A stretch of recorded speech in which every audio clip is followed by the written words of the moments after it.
এই দেখুন বন্ধুরা, এঁচোড়টা ভেজে নিয়েছি লাল করে, আলুগুলোও ভেজে নিয়েছি, আর একটু নারকেল ছিল, নারকেলটাও লাল করে ভেজে তুলে রেখেছি।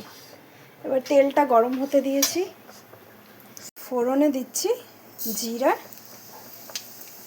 একটু মেথি, শুকনো লঙ্কা আর তেজপাতা।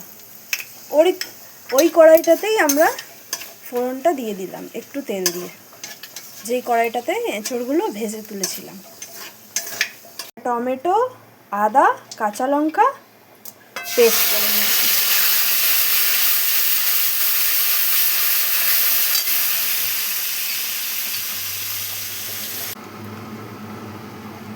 হলুদ দিলাম,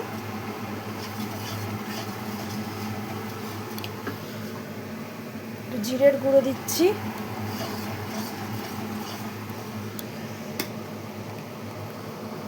একটু লবণ দিয়ে দিলাম।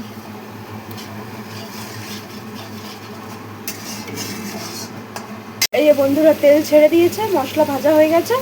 এবার আমরা এঁচোড়গুলো আস্তে আস্তে দিয়ে দেবো।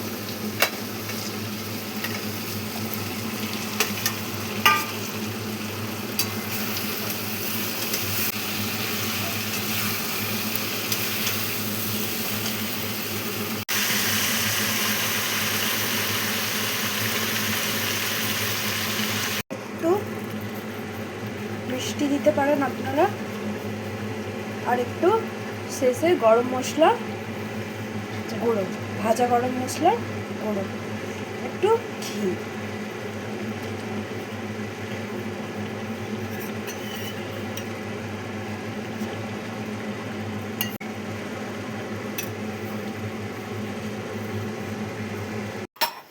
একটু ঝোল ঝোল রাখা হয়েছে, ভাত দিয়ে খাবে তো তাই। রেডি আমাদের এঁচোড়ের তরকারি।